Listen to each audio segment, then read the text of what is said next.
Peace to the gods, welcome back.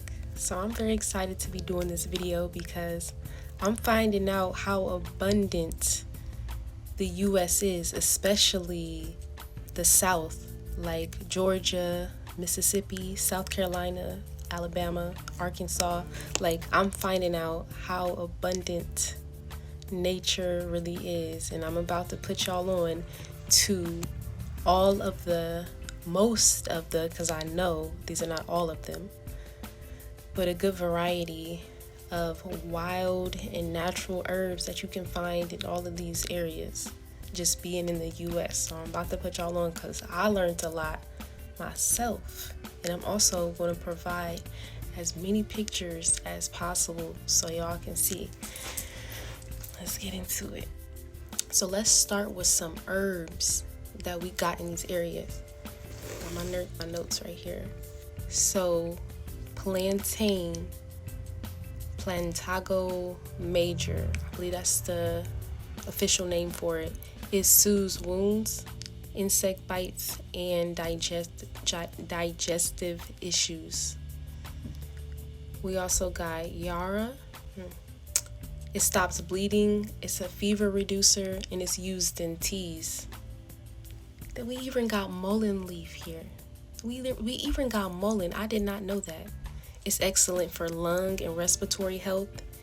You can use the leaves and you can use the flowers. And then goldenrod, anti-inflammatory, helps with sinus and urinary health. We got elderflower and elderberry, which is an immune booster, antiviral, and it helps with cold and flu. Then we got pine needle. I believe the official name is loblolly pine, which is high in vitamin C and is great for teas. Then of course we got dandelion, which the entire plant is edible. It detoxes your liver and is rich in minerals. Mind y'all, this is very, very important. It's important that we become self-sustainable and that we do not rely on the system. We got passion flower, which is a natural sedative. It calms anxiety and sleep issues.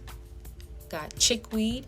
It helps with inflammation, skin issues, and it's nutrient rich. So now I want to go over some fruits that are wild and that are native in like a lot of these southern states.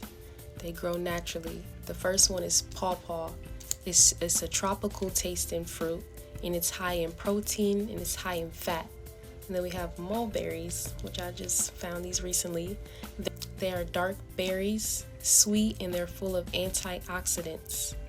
Next we have mayhaw, which are tart red berries, and they're popular in southern jellies. They have wild plums, which I haven't seen a plum, and I did not know that.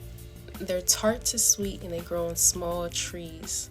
Crab apples, small and sour, good for pestin and jams. Wild grapes, correct name is muscadine and scuppernong, native and nutrient rich. I'm gonna have all the names and the pictures. And then it's choke cherries and wild cherries.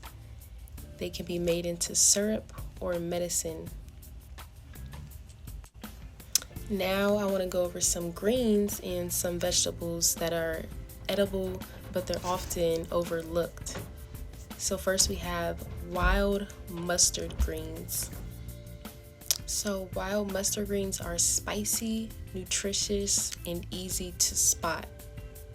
We have curly dock, also known as yellow dock. It's high in iron. Leaves and the roots are edible. We have fiddleheads, also known as young ferns.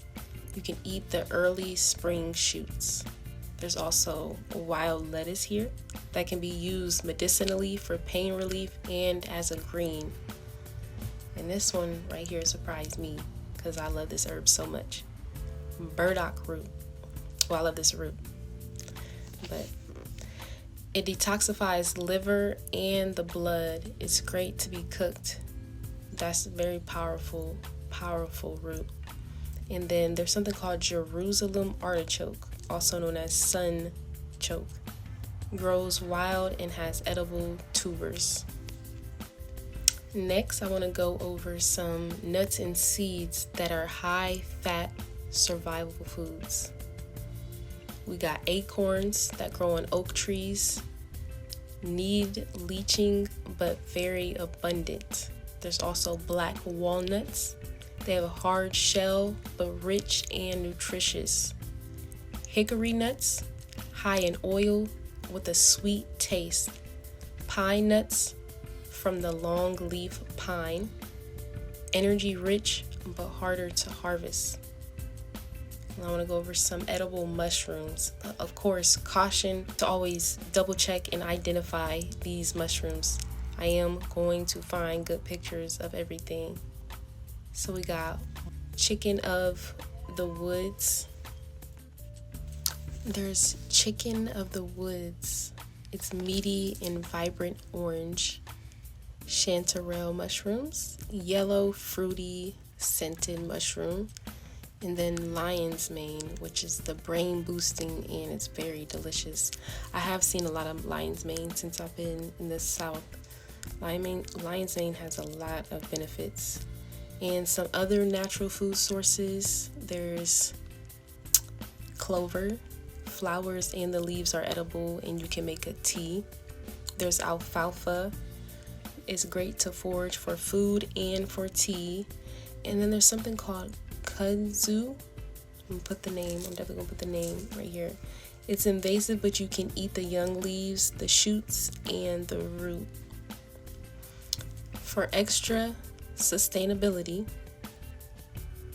you can also plant or spread seeds starting now, or once you find land.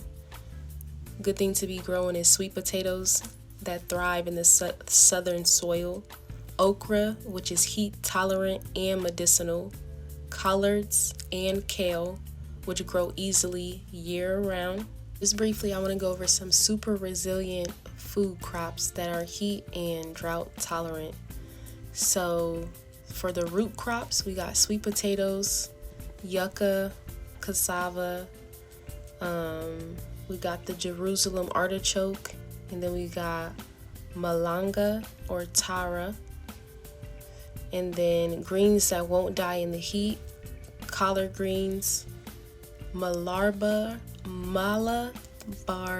spinach, lamb's quarter, and fruits and veggies that keep giving. Like I said, okra, we got cherry tomatoes, peppers, especially hot peppers, eggplant, and then some high calorie long-term food sources. Trees, we got pecans, fig trees, moringa, mulberry trees.